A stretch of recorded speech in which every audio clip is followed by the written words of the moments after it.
I am honored to be here with you today because, let's face it, you accomplished something I never could. If I get through this speech today, it'll be the first time I actually finish something here at Harvard. Class of 2017, congratulations.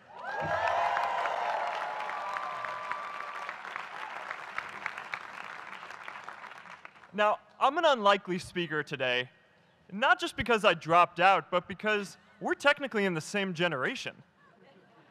We walked this yard less than a decade apart.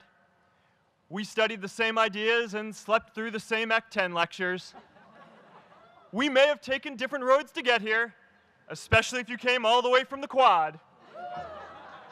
But today, I want to share what I've learned about our generation and the world we're all building together. But first, these last couple of days have brought back a lot of good memories. How many of you remember exactly where you were and what you were doing when you got that email telling you got into Harvard?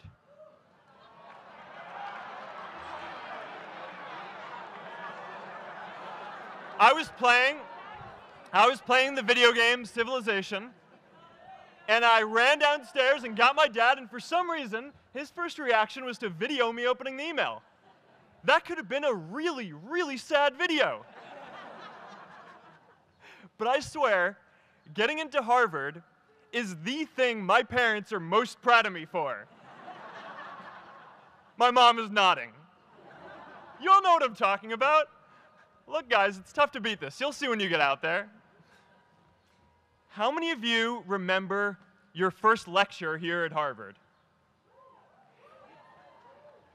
Mine was Computer Science 121 with the incredible Harry Lewis. Harry.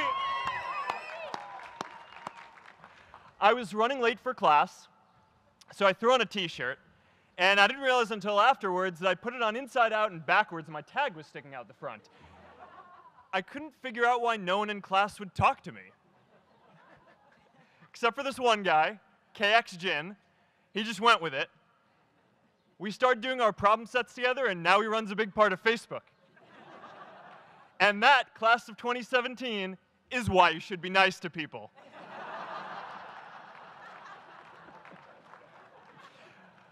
But my best memory from Harvard is meeting Priscilla.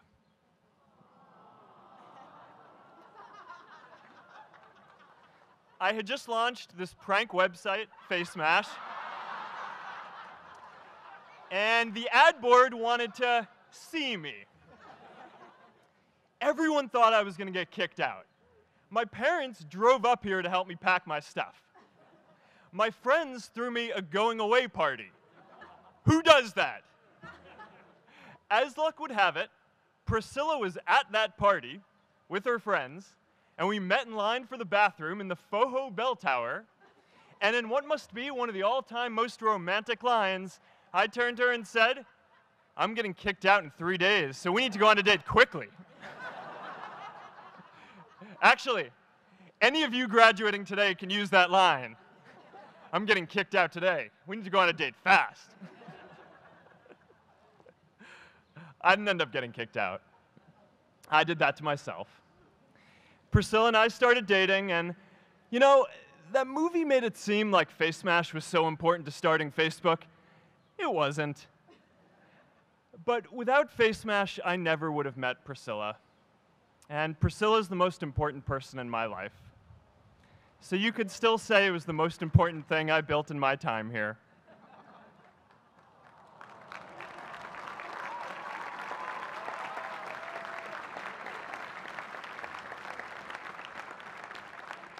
We have all started lifelong friendships here, and some of us even families. That's why I'm so grateful to this place. Thanks, Harvard.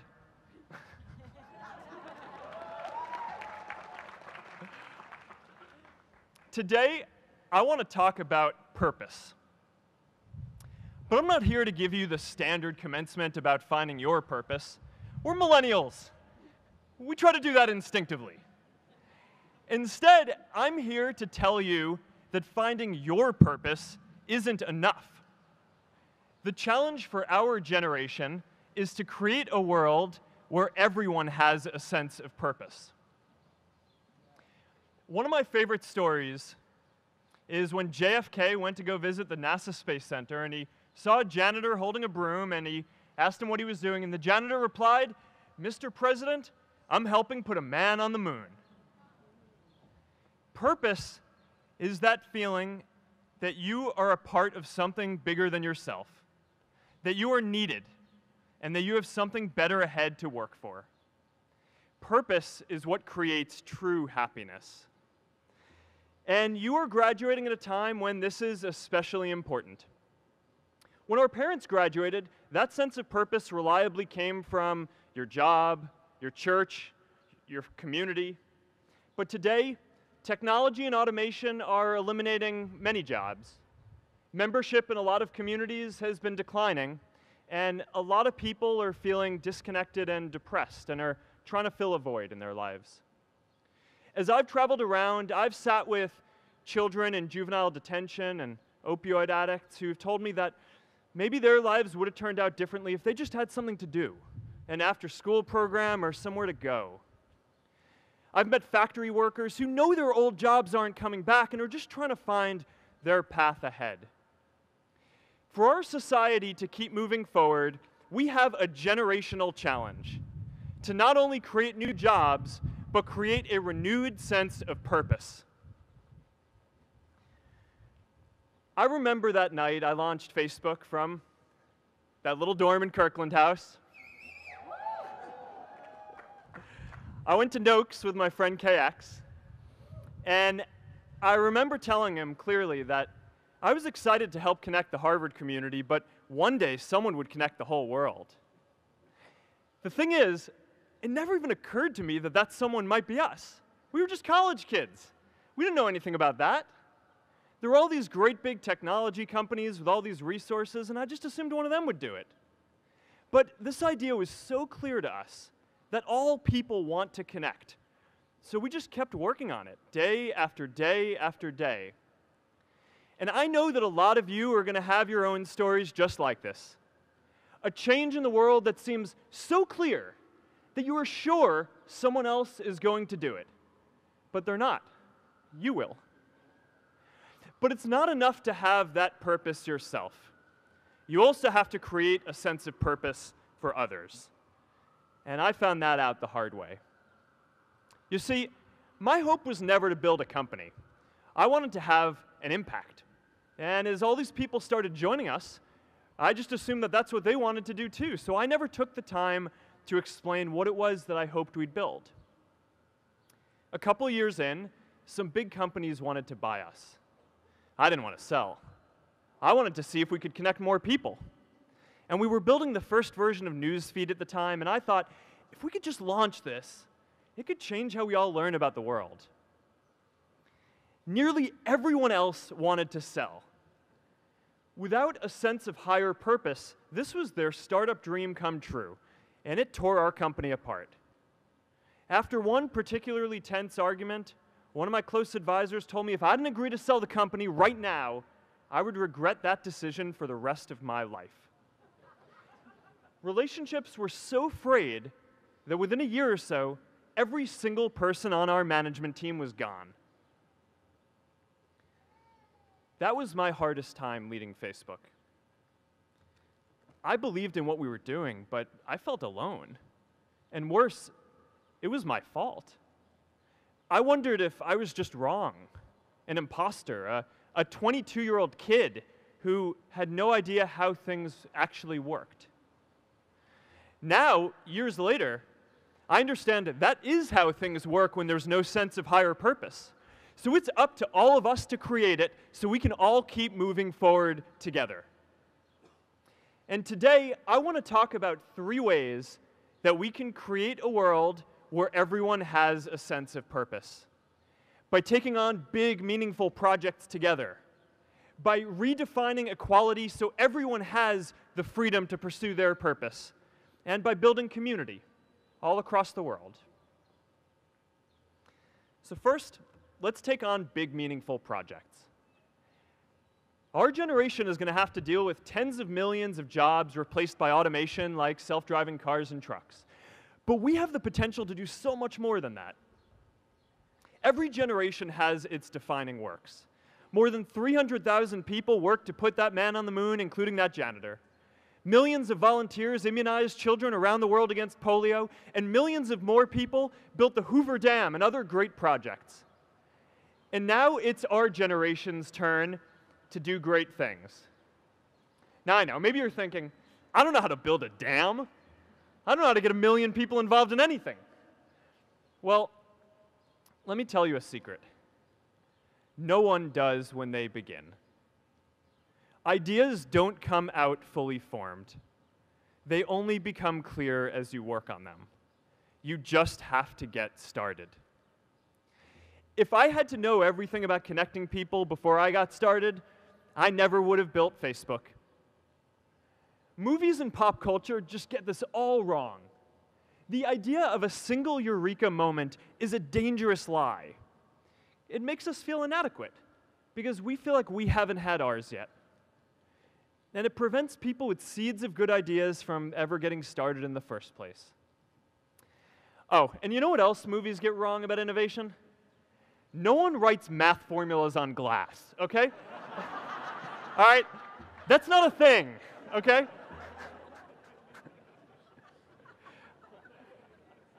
It's really good to be idealistic, but be prepared to be misunderstood.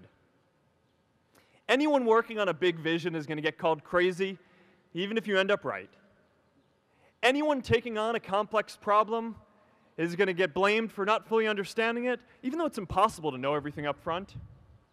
Anyone taking initiative will always get criticized for moving too fast because there's always someone who wants to slow you down.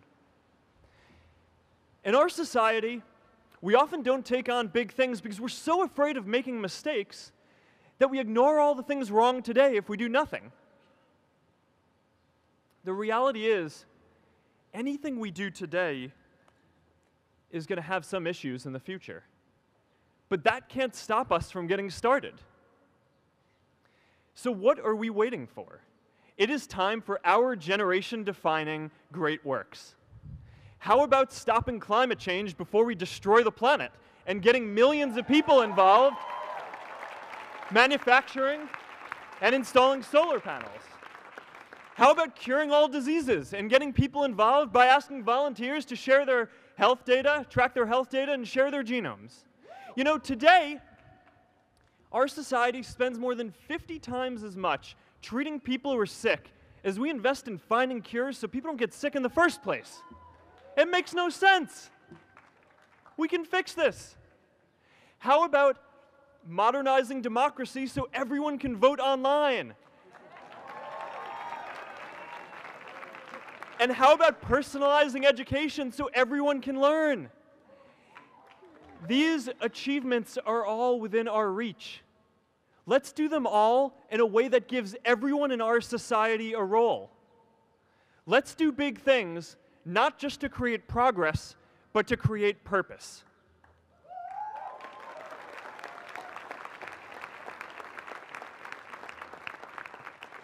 So taking on big, meaningful projects together is the first thing we can do to create a world where everyone has a sense of purpose.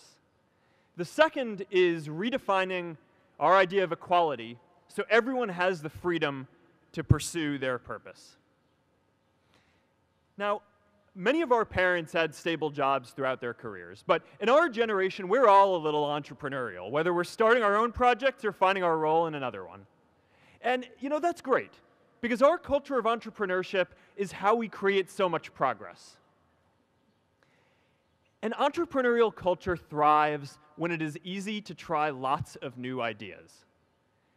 Facebook wasn't the first thing I built. I also built chat systems and games, study tools and music players, and I'm not alone. J.K. Rowling got rejected 12 times before she finally wrote and published Harry Potter. Even Beyoncé had to make hundreds of songs to get Halo. The greatest successes come from having the freedom to fail. Now, today, we have a level of wealth inequality that hurts everyone. When you don't have the freedom to take your idea and turn it into a historic enterprise, we all lose. And right now, today, our society is way over-indexed on rewarding people when they're successful, and we don't do nearly enough to make sure that everyone can take lots of different shots. Now, let's face it, there is something wrong with our system when I can leave here and make billions of dollars in 10 years, while millions of students can't even afford to pay off their loans, let alone start a business.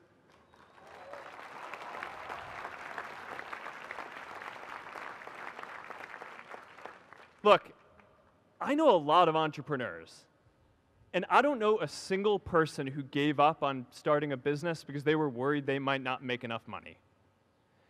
But I know too many people who haven't had the chance to pursue their dreams because they didn't have a cushion to fall back on if they failed.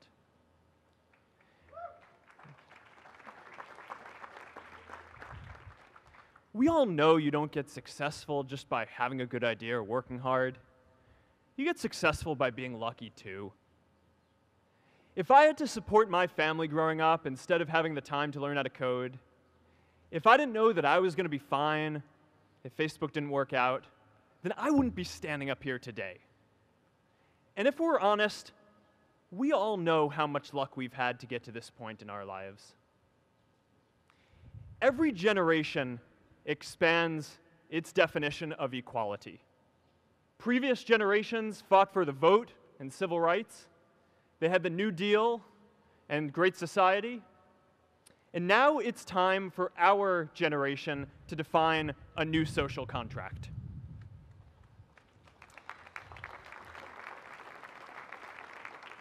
We should have a society that measures progress not just by economic metrics like GDP, but by how many of us have a role we find meaningful. We should explore ideas like universal basic income to make sure that everyone has a cushion to try new ideas. We're all going to change jobs and roles many times, so we need affordable childcare to get to work and healthcare that's not tied to just one employer. And we're all going to make mistakes. So we need a society that's less focused on locking us up and stigmatizing us when we do. And as our technology keeps on evolving, we need a society that is more focused on providing continuous education through our lives.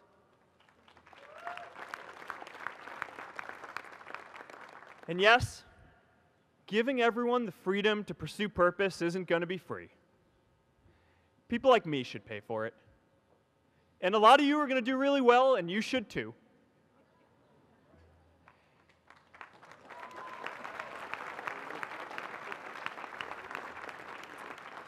That is why Priscilla and I started the Chan Zuckerberg Initiative and committed our wealth to promoting equal opportunity.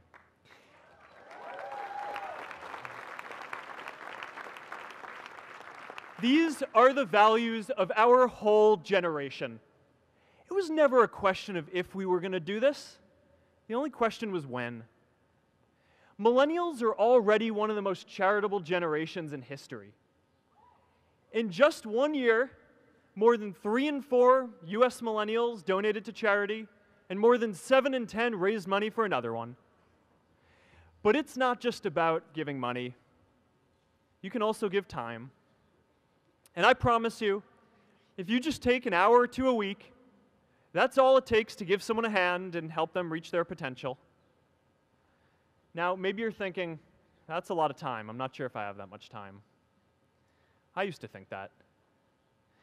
You know, when Priscilla graduated from Harvard, she became a teacher. And before she'd do education work with me, she told me that I needed to get my own experience teaching a class. At first, I complained. I said, you know, I'm kind of busy. I'm running this company. But she insisted. So I taught an after-school program at the local Boys and Girls Club on entrepreneurship. I taught those kids lessons on product development and marketing, and they taught me what it was like growing up feeling targeted for your race, and what it's like having a family member in prison.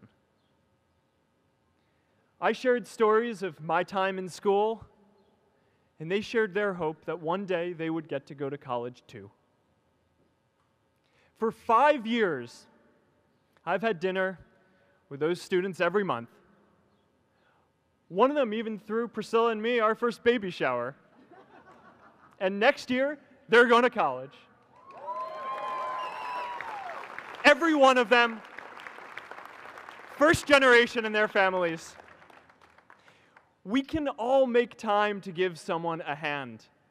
Let's give everyone the freedom to pursue purpose, not just because it's the right thing to do, but because when more people can turn their dreams into something great, we are all better for it.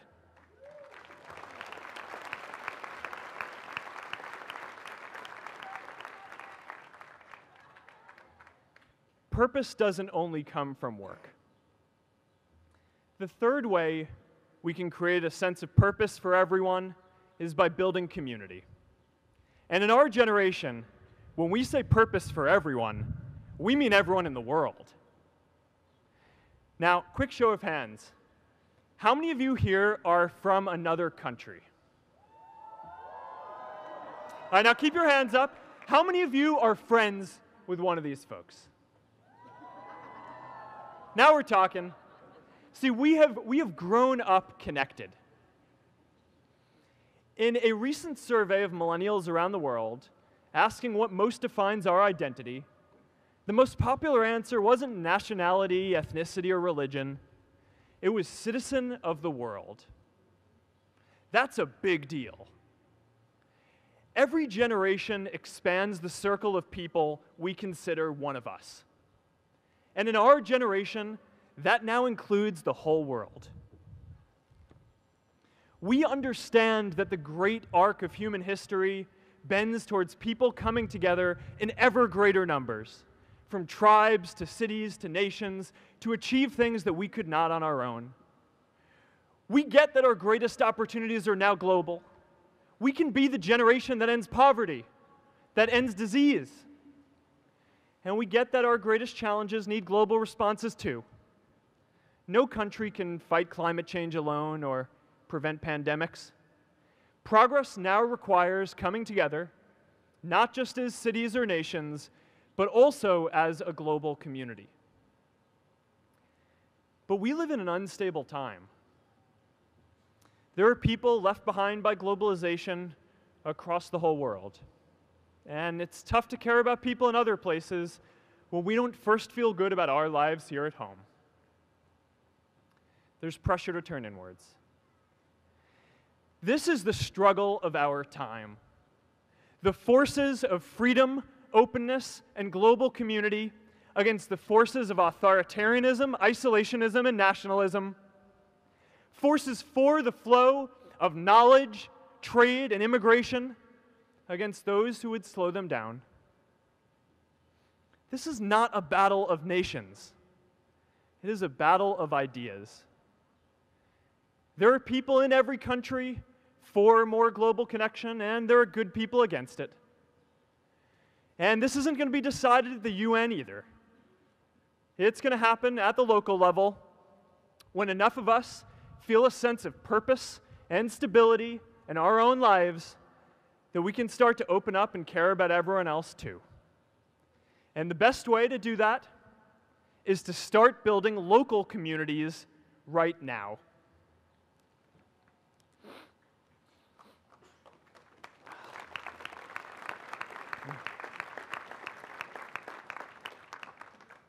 We all get a lot of meaning from our communities. Who here's from Elliott House? How about Lowell? I know you guys found community because you literally live right on top of each other. And Mather? I'll just leave that there. Whether our communities are houses or sports teams, churches or a cappella groups, they give us that sense that we are a part of something bigger, that we are not alone. They give us the strength to expand our horizons. And that's why it's so striking that over the past few decades, membership in all kinds of communities has declined by as much as 1/4. That's a lot of people who now need to find a sense of purpose somewhere else.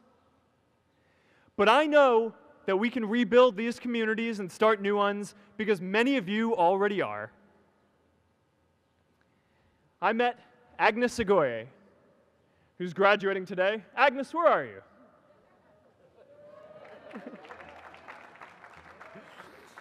Agnes spent her childhood navigating conflict zones with human trafficking in Uganda, and now she's trained thousands of law enforcement officials to keep communities safe.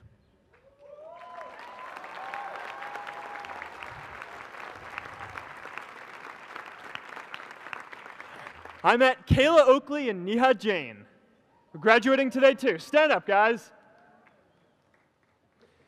Kayla and Neha started a nonprofit that connects people suffering from chronic illnesses with people in their communities who are willing to help out.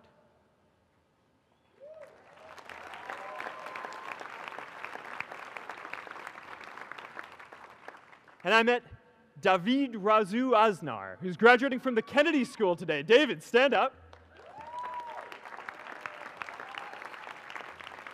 David is a former city councilor who fought to make Mexico City the first Latin American city to pass marriage equality, even before San Francisco.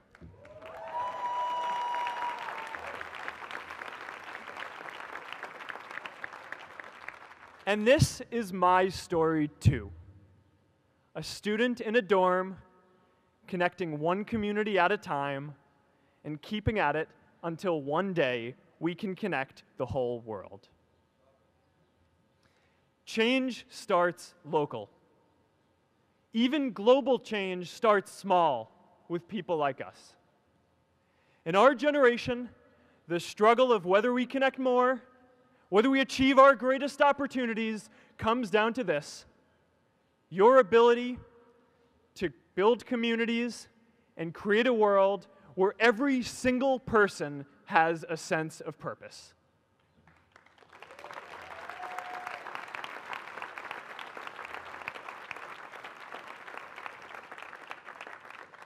Class of 2017, you are graduating into a world that needs purpose, and it's up to you to create it.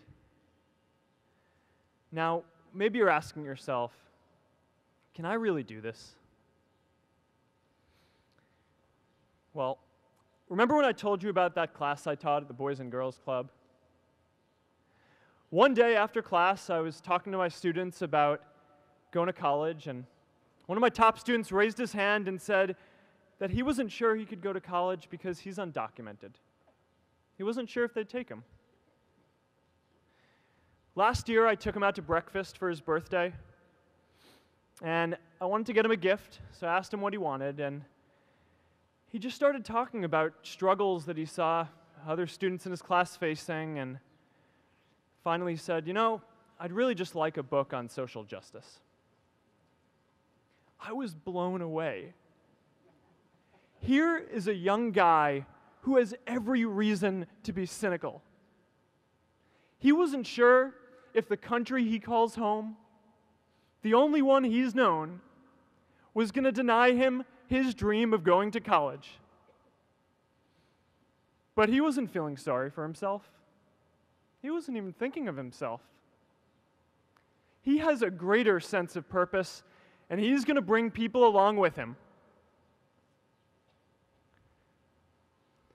It says something about our situation today that I can't even say his name because I don't want to put him at risk. But if a high school senior who doesn't know what the future holds for him can do his part to move the world forward, then we owe it to the world to do our part too.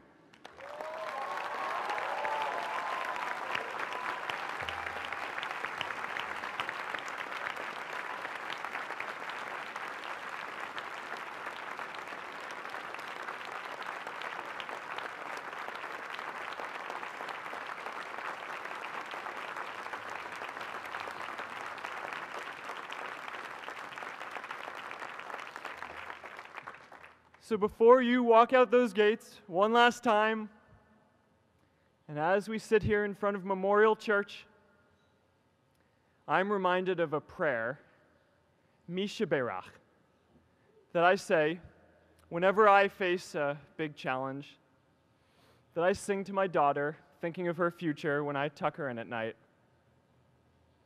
And it goes, "May the source of strength, who's blessed the ones before us, help us find the courage to make our lives a blessing." I hope you find the courage to make your life a blessing. Congratulations, class of 2017. Good luck out there.